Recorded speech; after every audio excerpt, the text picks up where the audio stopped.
2018 ആ മഹാപ്രളയം പ്രകൃതിയുടെ താണ്ഡവമായിരുന്നു എന്ന് വിശ്വസിച്ചിരുന്ന മലയാളിക്ക് മുന്നിലേക്ക് ഇതാ ഞെട്ടിക്കുന്ന സത്യങ്ങൾ പുറത്തു വരികയാണ്.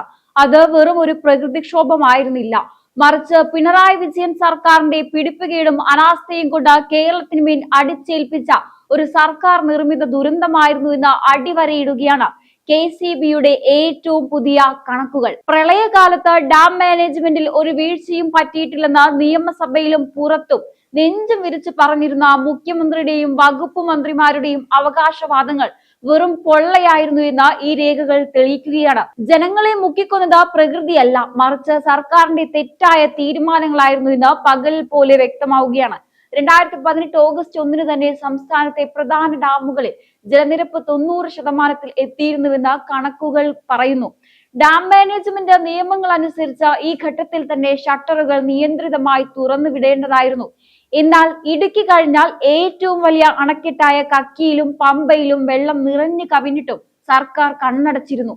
ഓഗസ്റ്റ് 10 വരെ ഒരു അക്ഷരം മിണ്ടാതെ, ഒരു ഷട്ടർ പോലും പൊക്കാതെ എന്തിനായിരുന്നു ഈ കാത്തിരിപ്പെന്ന ചോദ്യത്തിന് മുഖ്യമന്ത്രി മറുപടി പറയേണ്ടതുണ്ട്. വിദഗ്ധർ മുന്നറിയിപ്പ് നൽകിയിട്ടും മന്ത്രിതലത്തിൽ നിന്ന് അനുമതി ലഭിച്ചില്ലെന്ന വാർത്തകൾ സത്യമാണെങ്കിൽ കേരളം കണ്ട ഏറ്റവും വലിയ ഭരണപരമായ അനാസ്ഥയായി ഇതിനെ കാണേണ്ടി വരും. ഓഗസ്റ്റ് 5 ആയപ്പോഴേക്കും കക്കിയിലെ ജലനിരപ്പ് 96% മുകളിലെത്തി. എന്നിട്ടും സർക്കാർ അനങ്ങിയില്ല. 10 വെള്ളം 100% കടന്ന് പുറത്തേക്ക് ഒഴുകുമെന്ന അവസ്ഥ വന്നപ്പോഴാണ് വൈകി വന്ന വിവേകം പോലെ ഷട്ടറുകൾ തുറക്കാൻ ഉത്തരവിട്ടത്. എന്നാൽ അപ്പോഴേക്കും വൈകിപ്പോയിരുന്നു. ഏറ്റവും ഭീകരമായ അവസ്ഥയുണ്ടായത് ഓഗസ്റ്റ് 15-നാണ്. ഡാം കവിഞ്ഞൊഴുകുമെന്ന ഭീതിയിൽ 6 ഷട്ടറുകളും ഒരേ സമയം പരമാവധി ഉയർത്തിയപ്പോൾ പമ്പയാറ്റിലേക്ക് കുതിച്ചെത്തിയത് 4 കോടിയിലധികം ക്യൂബിക് മീറ്റർ വെള്ളമാണ്. യാതൊരു മുൻകരുതലോ മുന്നറിയിപ്പോ നൽകാതെ ഈ ജലസമാധി ജനങ്ങളുടെ തലയിലേക്ക് ഒഴുക്കിവിട്ടത് വഴി ലക്ഷക്കണക്കിന് വീടുകളാണ് അന്ന് തകർന്നടിഞ്ഞത്. ഇവിടെയാണ് രാഷ്ട്രീയമായ ചില താല്പര്യങ്ങൾ ഈ ദുരന്തത്തിന് പിന്നിലുണ്ടോ എന്ന സംശയം ഫലപ്പെടുന്നത്. മാത്യു കുഴൽനാടൻ MLA ഉന്നയിക്കുന്ന ആരോപണങ്ങൾ അതീവ ഗുരുതരമാണ്. ജനങ്ങളുടെ ജീവനേക്കാൾ സർക്കാരിന് വലുത് തോട്ടപ്പള്ളിയിലെ കരിമണൽ ഖനനമായിരുന്നു. മണൽത്തിട്ട ഒലിച്ചു പോകാതിരിക്കാൻ വേണ്ടിയാണോ പ്രളയ ഭീഷണി നിലനിൽക്കുമ്പോഴും ഡാം ഷട്ടറുകൾ അടച്ചുപിടിച്ചത്? 2019 മിനിസ്റ്റുകൾ പുറത്തുവിട്ടുകൊണ്ട് അദ്ദേഹം ചോദിക്കുന്നത് പ്രളയം വരുമെന്ന് ഉറപ്പായിട്ടും മണൽ നീക്കം ചെയ്യുന്നതിലല്ലായിരുന്നോ സർക്കാരിന്റെ ശ്രദ്ധ എന്നാണ്. ഈ കണക്കുകൾ പുറത്തു വന്നതോടെ സർക്കാരിന്റെ പ്രതിരോധ കോട്ടകൾ തകർന്നിരിക്കുകയാണ്. മഴ കൂടിയതാണ് പ്രളയത്തിന് കാരണമെന്ന് ഇനിയെങ്കിലും പറഞ്ഞു നടക്കാൻ മുഖ്യമന്ത്രിക്ക് കഴിയില്ല. ശാസ്ത്രീയമായ ഡാം മാനേജ്മെന്റിൽ വന്ന വൻ വീഴ്ചയെ മറച്ചു പിടിക്കാൻ AI സാങ്കേതിക വിദ്യയുടെയും മറ്റും പേര് പറഞ്ഞ് ഒളിച്ചോടാനാണ് സർക്കാർ ഇപ്പോൾ ശ്രമിക്കുന്നത്. മണൽ മാഫിയയെ സഹായിക്കാൻ വേണ്ടി കേരളത്തെ മുക്കിക്കൊന്ന ഒരു ഭരണകൂടമായി പിണറായി സർക്കാർ ചരിത്രത്തിൽ രേഖപ്പെടുത്തുമെന്ന കാര്യത്തിൽ സംശയമില്ല. ജനങ്ങളുടെ കണ്ണീരിന് മുകളിൽ കെട്ടിപ്പൊക്കിയ ഈ കള്ളങ്ങൾ ഓരോന്നായി പൊളിയുന്ന കാഴ്ചയാണ് ഇന്ന് കേരളം കാണുന്നത്. KCB പുറത്തുവിട്ട പ്രതിദിന ജലനിരപ്പ് സംബന്ധിച്ച രേഖകൾ പരിശോധിക്കുമ്പോൾ ഏതൊരു മലയാളിയും ചോദിച്ചു പോകും, എന്തിനായിരുന്നു മുഖ്യമന്ത്രി ഇത്രയും വലിയൊരു ചതി കേരളത്തോട് ചെയ്തതെന്ന്. 2018 ഓഗസ്റ്റ് 1 തന്നെ സംസ്ഥാനത്തെ അണക്കെട്ടുകളിൽ ജലനിരപ്പ് 90% എത്തിയിരുന്നു. ഡാം മാനേജ്മെന്റ് ചട്ടങ്ങൾ പ്രകാരം ആ നിമിഷം തന്നെ ഷട്ടറുകൾ തുറന്ന് വെള്ളം നിയന്ത്രിതമായി ഒഴുക്കി വിടണമായിരുന്നു. എന്നാൽ ഓഗസ്റ്റ് 10 വരെ സർക്കാർ എന്തിനാണ് കാത്തിരുന്നത്? ഡാമുകളിൽ വെള്ളം സംഭരിച്ചു നിർത്തി പ്രളയത്തെ ക്ഷണിച്ചു വരുത്തിയത് ആർക്ക് വേണ്ടിയായിരുന്നു? ഇടുക്കി കഴിഞ്ഞാൽ കേരളത്തിലെ ഏറ്റവും വലിയ അണക്കെട്ടായ കക്കിയിലും സമീപത്തെ പമ്പയിലും വെള്ളം നിറഞ്ഞു കവിഞ്ഞിട്ടും ഉദ്യോഗസ്ഥരുടെ മുന്നറിയിപ്പുകൾ അവഗണിച്ച് മൗനം പാലിച്ച സർക്കാരിന്റെ ഈ ക്രൂരതയാണ് പത്തനംതിട്ടയും ആലപ്പുഴയും കോട്ടയവും അടക്കമുള്ള ജില്ലകളെ കണ്ണീരിലാഴ്ത്തിയത്. ഓഗസ്റ്റ് 5 ജലനിരപ്പ് 96% മുകളിൽ പോയിട്ടും മന്ത്രിതലത്തിൽ നിന്ന് അനുമതി ലഭിച്ചില്ലെന്ന വാർത്തകൾ പുറത്തു വരുമ്പോൾ ഈ ദുരന്തത്തിന്റെ ഉത്തരവാദിത്തം മുഖ്യമന്ത്രിയുടെ ഓഫീസിലേക്ക് തന്നെയാണ് വിരൽ ചൂണ്ടുന്നത്. ഒടുവിൽ ഡാമിന്റെ സംഭരണ ശേഷിയും കഴിഞ്ഞ് 100% കടന്ന 10 മാത്രമാണ് ഷട്ടർ ഉയർത്താൻ ഉത്തരവായത്. എന്നാൽ അപ്പോഴേക്കും നിയന്ത്രിക്കാൻ കഴിയാത്ത വിധം ജലനിരപ്പ് ഉയർന്നിരുന്നു. ഇതിന്റെ ഭീകരമായ ഫലം നമ്മൾ കണ്ടത് ഓഗസ്റ്റ് 15-നാണ്. യാതൊരു മുൻകരുതലോ മുന്നറിയിപ്പോ നൽകാതെ ഒരൊറ്റ ദിവസം കൊണ്ട് 6 ഷട്ടറുകളും പരമാവധി ഉയർത്തി 4 കോടിയിലധികം ക്യൂബിക് മീറ്റർ വെള്ളം ജനങ്ങളുടെ തലയിലേക്ക് ഒഴുക്കിവിട്ടു. ആർത്തുലച്ചു വന്ന ആ വെള്ളപ്പാച്ചിലിൽ തകർന്നടിഞ്ഞത് ലക്ഷക്കണക്കിന് സാധാരണക്കാരുടെ സ്വപ്നങ്ങളും ജീവിതങ്ങളുമാണ്. ഇവിടെയാണ് മാത്യു കുഴൽനാടൻ MLA ഉന്നയിക്കുന്ന ആരോപണങ്ങൾ അതീവ പ്രസക്തമാകുന്നത്. ജനങ്ങളുടെ സുരക്ഷയേക്കാൾ സർക്കാരിന് വലുത് തോട്ടപ്പള്ളിയിലെ കരിമണൽ ഖനനമായിരുന്നു എന്ന ഗൗരവകരമായ ചോദ്യം ഇന്ന് കേരളത്തിന് മുന്നിലുണ്ട്. മണൽത്തിട്ട ഒലിച്ചു പോകാതിരിക്കാൻ വേണ്ടി ഷട്ടറുകൾ തുറക്കാതെ പിടിച്ചു വെച്ചു എന്നത് കേവലം രാഷ്ട്രീയ ആരോപണമല്ല, മറിച്ച് തെളിവുകൾ സഹിതം പുറത്തു വരുന്ന വസ്തുതയാണ്. പ്രളയം പടിവാതിൽക്കൽ നിൽക്കുമ്പോഴും എങ്ങനെ മണൽ കൊള്ളാം എന്നതിലായിരുന്നു ഈ സർക്കാരിന്റെ ശ്രദ്ധ.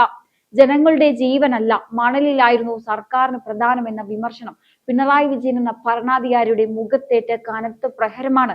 ഇന്നും ജലവിഭവ വകുപ്പ് മന്ത്രിയുടെ ശബ്ദരേഖയുമായി ബന്ധപ്പെട്ട വിവാദങ്ങൾ ഉയരുമ്പോൾ അതിൽ നിന്ന് ഒളിച്ചോടാൻ AI സാങ്കേതിക വിദ്യയുടെ പേര് പറഞ്ഞ് ന്യായീകരിക്കാനാണ് സർക്കാർ ശ്രമിക്കുന്നത്. മഴ പെയ്തതുകൊണ്ട് മാത്രം പ്രളയം വന്നു എന്ന് ഇനി ആരും വിശ്വസിക്കില്ല. ഓഗസ്റ്റ് 11 ജലനിരപ്പ് അല്പം കുറഞ്ഞപ്പോൾ വീണ്ടും ലാഭമുണ്ടാക്കാൻ ഷട്ടറുകൾ താഴ്ത്തി വെള്ളം സംഭരിക്കാൻ ശ്രമിച്ചതും പിന്നീട് മഴ കനത്തപ്പോൾ ഒറ്റയടിക്ക് തുറന്നുവിട്ടതും ക്രിമിനൽ കുറ്റത്തിന് തുല്യമായ അനാസ്ഥയാണ്.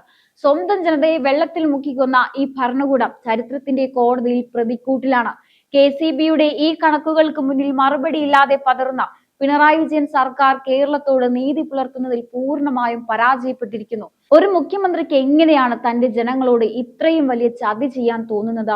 KCBയുടെ ഈ കണക്കുകൾക്ക് മുന്നിൽ മറുപടിയില്ലാതെ പതറുന്ന പിണറായി വിജയൻ സർക്കാർ കേരളത്തോട് നീതി പുലർത്തുന്നതിൽ പൂർണ്ണമായും പരാജയപ്പെട്ടു.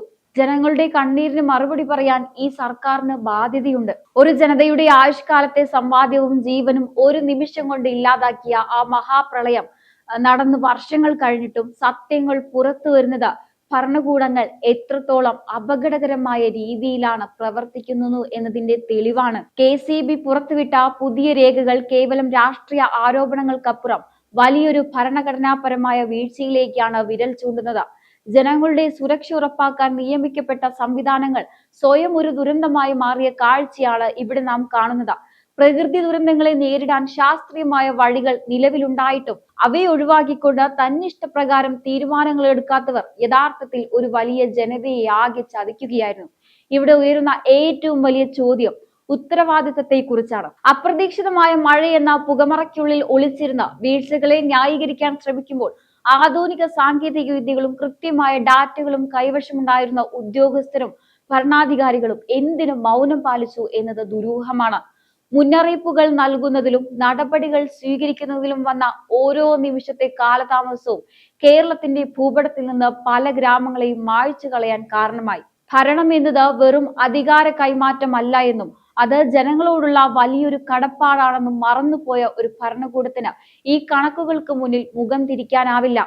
സാമ്പത്തിക ലാഭങ്ങൾക്കോ രാഷ്ട്രീയ ലക്ഷ്യങ്ങൾക്കോ വേണ്ടി ഒരു നാടിന്റെ നിലനിൽപ്പിനെ പണയപ്പെടുത്തുന്നത് ജനാധിപത്യത്തിന് ഏൽക്കാവുന്ന ഏറ്റവും വലിയ ആഘാതമാണ്. ഈ രേഖകൾ ഇന്ന് ജനങ്ങൾക്ക് മുന്നിൽ ഒരു പാഠപുസ്തകം പോലെ തുറന്നു കിടക്കുകയാണ്. പ്രളയത്തിന്റെ ഇരകളായവർക്ക് ലഭിക്കേണ്ടിയിരുന്ന നീതിയും ആശ്വാസവും ഇത്രയും കാലം നിഷേധിക്കപ്പെട്ടത് തെറ്റായ അവകാശവാദങ്ങളുടെ പുറത്തായിരുന്നു. മുഖ്യമന്ത്രിയും സർക്കാരും ഇനിയെങ്കിലും ഈ കണക്കുകളോട് സത്യസന്ധമായി പ്രതികരിക്കാൻ തയ്യാറാകണം. കാരണം ചരിത്രം മായ്ച്ചു കളയാൻ ശ്രമിച്ചാലും സത്യങ്ങൾ ഇങ്ങനെയൊരു ദിവസം പുറത്തു വരിക തന്നെ ചെയ്യും. അധികാരത്തിന്റെ ഉന്നതിയിൽ ഇരുന്നു കൊണ്ട് എടുത്ത തെറ്റായ ഓരോ തീരുമാനത്തിനും കാലം കണക്ക് ചോദിക്കും എന്നതിന്റെ ഓർമ്മപ്പെടുത്തലാണ് ഇന്ന് പുറത്തു വരുന്ന ഈ ഓരോ രേഖകളും. എന്തായാലും ഈ ഒരു വിഷയത്തെക്കുറിച്ചുള്ള നിങ്ങളുടെ അഭിപ്രായങ്ങൾ കമന്റ് ബോക്സിൽ രേഖപ്പെടുത്തുക. മറ്റൊരു വിഷയമായി വീണ്ടും കാണാം. നന്ദി.